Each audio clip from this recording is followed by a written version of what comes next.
Assalamualaikum warahmatullahi wabarakatuh. Kumpulan kami akan membentangkan tentang kesedaran terhadap obesiti dalam kalangan orang awam. Nama saya Fazil Sahari binti Muhammad Razin, KBJ 2015-1088. Pengenalan kajian. Kegemukan atau obesiti adalah salah satu penyakit kronik yang sudah meredah di kalangan masyarakat dunia dan juga Malaysia. Pada 10 tahun dahulu, obesiti ini hanya dikenali sebagai faktor risiko kesihatan yang biasa. Akan tetapi, sejak 5 tahun kebelakangan ini, masalah obesiti menjadi satu penyakit yang membawa kesan yang buruk terhadap kesihatan. Mengikut negara barat, iaitu Amerika Syarikat, telah mencatatkan 32.2% orang dewasa mengalami obesiti. Mengikut statistik Malaysia pula, melalui National Health Mobility Survey yang telah dijalankan pada 2011, telah pun mencatatkan 27.2% yang berusia 18 tahun ke atas mengalami obes.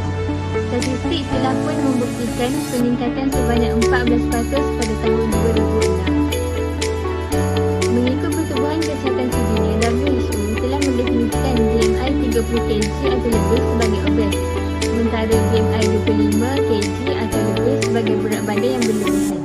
Walau bagaimanapun, risiko seseorang untuk mendapat penyakit kardiovaskular dalam kalangan Asia akan berlaku pada tahap BMI yang lebih rendah dari skala yang ditetapkan.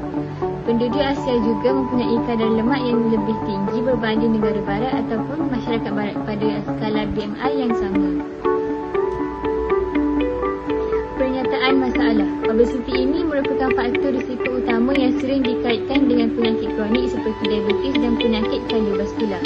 Masalah obesiti ini juga berkait rapat dengan amalan gaya hidup seseorang individu yang kurang sihat seperti mengambil makanan yang tidak seimbang serta kurang pergerakan fizikal. Hal ini kerana kebanyakan masyarakat mengamalkan gaya hidup yang moden, iaitu makan makanan segera, berlemak serta mengambil nasi dalam setiap hidangan. Contohnya pada waktu sarapan, petang dan malam. Karbohidrat adalah penting untuk tubuh, tetapi mengambil karbohidrat yang berlebihan pula akan menyebabkan obesiti. Tujuan kajian, obesiti merupakan keadaan di mana seseorang itu mempunyai lemak berlebihan. Ia adalah penyakit kronik yang memerlukan rawatan susulan yang berpanjangan. Lelaki dikatakan obes sekiranya mempunyai kadar lemak berlebihan sebanyak 25%. Manakala wanita pula dikatakan obes apabila lebihan lemak sebanyak 35%. Obesiti boleh diukur menggunakan pengiraan body mass index, iaitu BMI. Formula adalah seperti yang tertera. BMI body mass index sama dengan berat bahagi tinggi. Sarikan obesiti memerlukan ukuran berat badan dalam kilogram dan ukuran ketinggian di dalam meter. Klasifikasi kurang berat badan, BMI iaitu kurang daripada 18.5. Risiko kesihatan adalah rendah. Jurat normal iaitu 18.5 hingga 22.9. Risiko kesihatannya risiko meningkat tetapi boleh diterima. Berlebihan berat badan, BMI 23, lebih daripada 3, risikonya meningkat. Pra-obes, BMI 23.0 hingga 27.4, risiko meningkat dengan ketara. Obes 1, 27.5 hingga 34.9, risiko tinggi. Obes 2, 35.0 hingga 39.9, risiko sangat tinggi. Obes 3, lebih daripada 40.0, risiko terlalu tinggi.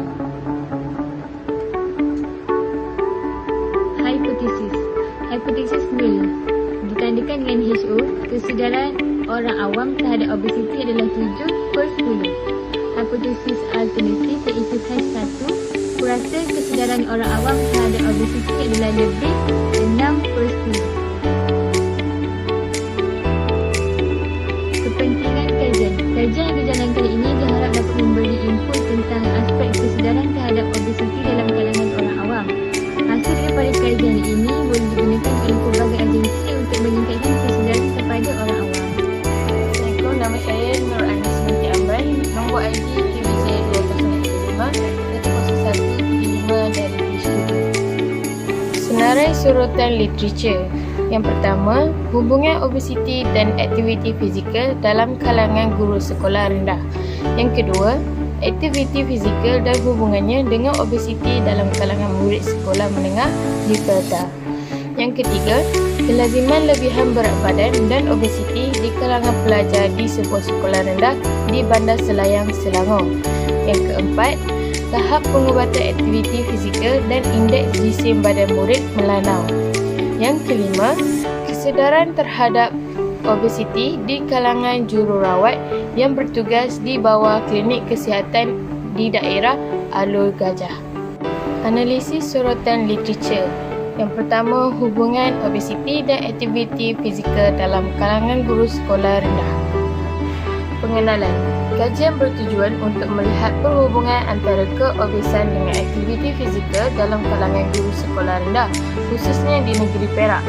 Melakukan aktiviti fizikal yang berterusan merupakan perkara penting dalam menghalang kebanyakan penyakit, terutama penyakit kronik, disebabkan gaya hidup sedentari pada masa kini. Golongan merupakan aset terpenting negara Malaysia dalam membentuk generasi bermaklumat dan seimbang dari segi jasmani, emosi, rohani dan intelektual, seiring dengan falsafah pendidikan negara. Guru perlu lebih komited dan bersedia demi mencapai objektif ini. Reka bentuk kajian. Kajian ini menggunakan laporan kendiri. Populasi kajian pula melibatkan persempelan secara rawak.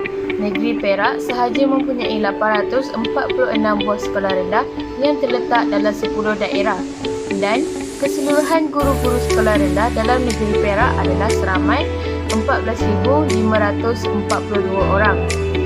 Sampel kajian pula adalah 50% daripada jumlah sampel minimum.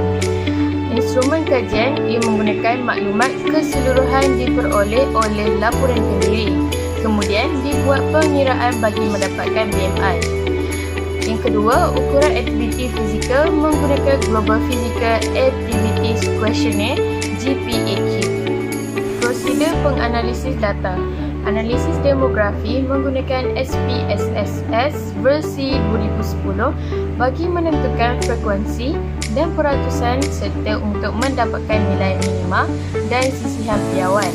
Menggunakan nilai skewness dan kurtosis plus 2.00 bagi mengenal pasti normaliti data kajian, dan seterusnya menganalisis menggunakan kolerasi Pearson bagi menguji perhubungan antara dua variabel yang dikaji.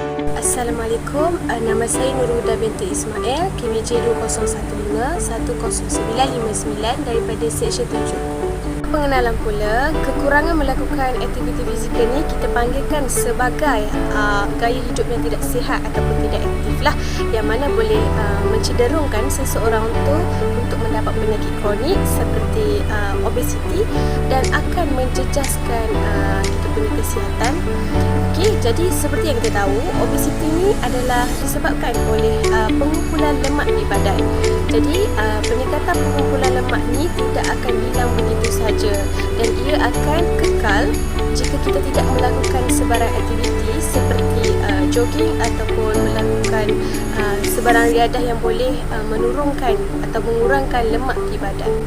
Okey, untuk reka bentuk kajian adalah kita menggunakan kajian yang berbentuk tinjauan, dan populasi kajian ini didapati murid tingkatan 4 di sebuah sekolah menengah yang terletak di kawasan Felda Palung 9, 10, 11 di daerah Gemas Negeri. Dan instrumen kajian ni kita menggunakan borang soal selidik. Okey, untuk penganalisis data kita menggunakan bariasan program statistical package of Social Science version 23.0. Jenis statistik iaitu deskriptif dan inferensi. Untuk perbincangan pula, kita dapati kajian ni mempunyai perbezaan indeks jisim tubuh antara pelajar lelaki dan pelajar perempuan di sekolah menengah Felda. Didapati pelajar lelaki ni mempunyai berat badan yang kurang berbanding pelajar perempuan, manakala pelajar perempuan mempunyai masalah obesiti yang ketara berbanding dengan pelajar lelaki. Assalamualaikum, nama saya Tengku Aini Syafira binti Tengku Aini Syukri, nombor KBJ 2015-10139 dari H7. Okay, hari ini saya ingin menerangkan tentang analisis sorotan literatur berkaitan kelaziman lebihan berat badan dan obesiti di kalangan pelajar di sebuah sekolah rendah di Bandar Selayang, Selangor. Pengenalan. Lebihan berat badan dan faktor obesiti merupakan faktor risiko yang dihubung kait dengan masalah kesihatan. Gaya hidup yang pesim masa kini menjadikan individu lebih cenderung kepada obesiti. Kajian telah dijalankan terhadap murid-murid di sekolah rendah di Bandar Selayang bagi mengenal pasti kelaziman lebihan berat badan, obesiti serta faktor yang menyumbang kepada masalah tersebut. Reka bentuk kajian. Kajian ini menggunakan kajian tinjauan. Seterusnya, populasi kajian. Sebuah sekolah rendah bantuan penuh kerajaan bukan berasrama di Bandar Selayang iaitu di Batu Cave, Selangor. Seterusnya, sampel kajian. Dari 254 sampel yang dipilih, seramai 254 pelajar telah memberi respon terhadap kajian ini di bawah penyeliaan Guru Pendidikan Jasmani dan Kesihatan. Instrumen kajian iaitu menggunakan boring ujian segak. Prosedur menganalisis data. Yang pertama, alat pengukur tinggi SCCA yang diambil bacaan pada 0.1 meter yang hampir. Yang kedua, penimam berat badan SCCA. Perbincangan. Hasil kajian yang telah dijalankan menunjukkan bahaya kezaliman lebihan berat badan keseluruhan di kalangan murid sekolah rendah adalah 20.5%. Perbandingan kezaliman di kalangan pelajar lelaki pula adalah 21.1% berbanding dengan pelajar perempuan iaitu 19.4%. Sekian, terima kasih. Assalamualaikum warahmatullahi wabarakatuh. Saya Nur Ayatika binti Syedin, KBJ 2015100006. Saya dari H7. Analisis sorotan tahap pengubatan aktiviti fizikal dan indeks jisim badan murid Melanau. Okey, untuk pengenalan, penglibatan aktiviti fizikal dikaitkan dengan pelbagai kebaikan terhadap kesihatan. Kajian yang dilakukan untuk mengkaji penglibatan aktiviti fizikal. Dapatan tahap penglibatan aktiviti fizikal murid Melanau kurang aktif. Okey, tahap BMI murid Melanau dikategorikan ideal ialah 95.8%. Pengubatan aktiviti fizikal dapat mengurangkan risiko penyakit tidak berjangkit. Seterusnya ialah reka bentuk kajian. Kajian ini menggunakan kaedah kajian tinjauan. Selain itu, sampel kajian ialah 120 orang murid dikaji yang mana 50% adalah lelaki dan 50% perempuan. Populasi kajian. Populasi kajian adalah terdiri daripada murid Melanau yang berumur antara 10 hingga 12 tahun. Selain itu, instrumen kajian ialah menggunakan physical activity questionnaire for all the children. Seterusnya ialah prosedur menganalisis data, di mana kaedah yang kami guna ialah dua, iaitu kaedah Body Mass Index BMI, yang kedua ialah indeks jisim badan. Perbincangan pula ialah tujuan kaedah untuk mengkaji tahap pelibatan aktiviti fizikal murid Melanau. Okay, tahap pelibatan aktiviti bagi murid sekolah tersebut ialah tidak aktif bagi lelaki dan perempuan. Ini menyebabkan mereka mempunyai risiko kesihatan yang rendah tetapi mempunyai BMI yang ideal iaitu 95.8% secara keseluruhan dengan minimum BMI adalah 18.18 kgm. Okay, bagi murid lelaki, BMI murid lelaki adalah 18.25% kgm dan diklasifikasikan BMI yang ideal iaitu 95%. Okay, bagi murid perempuan, minimum BMI adalah 18.11 kgm dan diklasifikasikan BMI yang ideal iaitu 96.7%. Kanak-kanak atau remaja perlu melakukan aktiviti fizikal sekurang-kurangnya 1 jam atau lebih daripada 1 jam sehari. Saya Nurlanira Amani binti Zaid dari H7, nombor ID KBJ 2015100134. Analisis sorotan. Kesedaran terhadap obesiti di kalangan jururawat yang bertugas di bawah Klinik Kesihatan Daerah Alor Gajah. Pengenalan. Obesiti kini dilihat seakan-akan sudah sebati dengan kehidupan masyarakat di Malaysia walaupun mereka sedia maklum bahayanya obesiti terhadap kesihatan mereka. Kajian ini adalah bertujuan untuk mengkaji tahap kesedaran terhadap obesiti dalam kalangan jururawat dan petugas. Reka bentuk kajian. Kajian ini menggunakan kaedah kajian kuantitatif bukan eksperimental ke rata rentas. Populasi kajian, seramai 90 orang jururawat yang bertugas di bawah klinik kesihatan daerah atau kajian.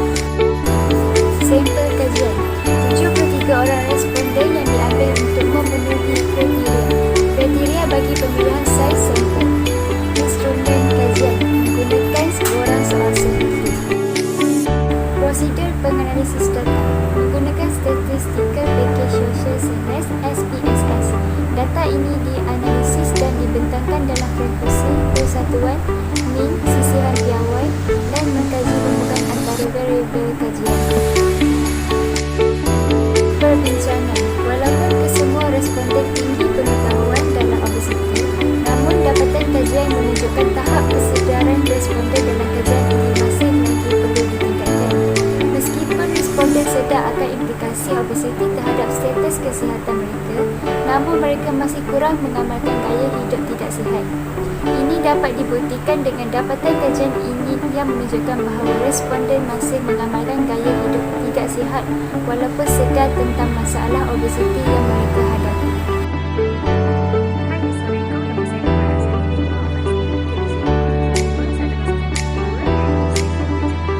Baiklah, seterusnya metodologi kajian yang akan dijalankan oleh pelajar.